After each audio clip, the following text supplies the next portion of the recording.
નમસ્કાર દર્શક મિત્રો, ગુજરાત ડિવિઝન ન્યૂઝમાં આપનું હાર્દિક સ્વાગત છે। સમાચાર મહીસાગર કડાના તાલુકાના ઘાટાવાડા ગામે મા હરસિદ્ધિ મંદિર ખાતે સહસ્ત્ર ચડી મહાજ્ઞાનનું 3 દિવસ આયોજન કરાયું।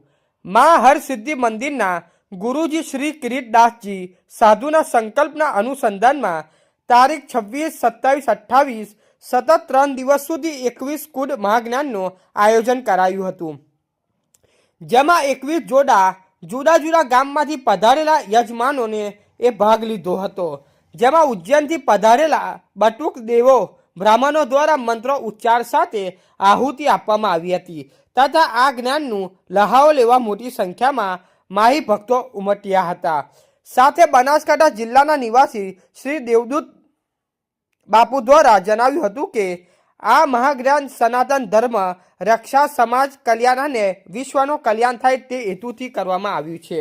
સંતરામપુરના શ્રી ભાર્ગવભાઈ જે મંદિર સેવક તરીકે કાર્યરત હતા, તેમણે આજે સાધુ તરીકે બ્રાહ્મણો ગુરુજી દ્વારા વિધિવત સન્માન સાથે નિયુક્ત કરવામાં આવી હતી। કડાના પોલીસ સ્ટાફ દ્વારા ચુસ્ત બંદોબસ્ત ગોઠવવામાં આવ્યો હતો અને પ્રશંસનીય કામગીરી કરવામાં આવી હતી। પધારેલા દરેક ભાઈઓ ભક્તો ભોજન પ્રસાદી સાથે આ કાર્યક્રમનું સમાપન કરવામાં આવ્યો હતો। રિપોર્ટર વિપુલ કુમાર બારિયા, પીપલોદ। ઘાટાવાડા હરસિદ્ધિ માતાનું મંદિર છે। અહીંયા કિરીટદાસ બાપુ રહે છે। મૂળ એ સંતમાં રહેતા હતા ને હવે અહીંયા ઘાટાવાડા હરસિદ્ધિ માતાનું મંદિર બનાવ્યું છે, ત્યાં રહી છે। આ એમનો સહસ્ત્ર ચંડી પાઠ કરવાનું કારણ એ હતું કે એમણે 1000 પાઠનો સંકલ્પ કરેલો હતો કે 1000 પાઠ કરું પછી સહસ્ત્ર ચંડી પાઠ કરવું। સહસ્ત્ર ચંડી પાઠનો એવો નિયમ હોય છે કે એનો દશાંશ યજ્ઞ કરવો પડે છે। તો ઉજ્જૈન નગરીથી બટુક બ્રાહ્મણો બીજા ગુરુજનો આવ્યા અને 26, 27, 28 ખૂબ સારી રીતે સંપન્ન કર્યો છે યજ્ઞ।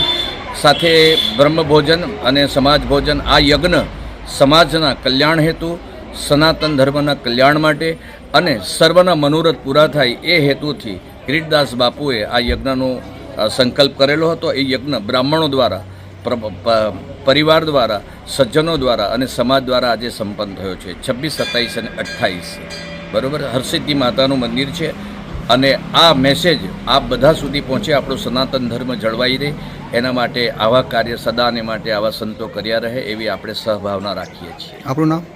મારું નામ દેવદત્ત બાપુ છે। હું બનાસકાંઠા જિલ્લો દાંતીવાડા તાલુકા પાસે ગોઢ ગામ છે, ત્યાં મારું નાની અમથી કુટિયા છે, હું ત્યાં રહું છું અને હું ત્યાંથી આવું છું અને એમની સાથે રહી 6 મહિનાથી એમની સાથે રહેતો હતો અને આ યજ્ઞની આખી રૂપરેખા એમના આશીર્વાદ અને અમારા ગુરુના આશીર્વાદથી આ યજ્ઞની રૂપરેખા તમામ સંપન્ન મેં કરી હતી। સમાચાર જોવા માટે ગુજરાત ડિવિઝન ન્યૂઝ ચેનલને like, share, subscribe, bell icon press button દબાવવાનું ના ભૂલશો। ધન્યવાદ।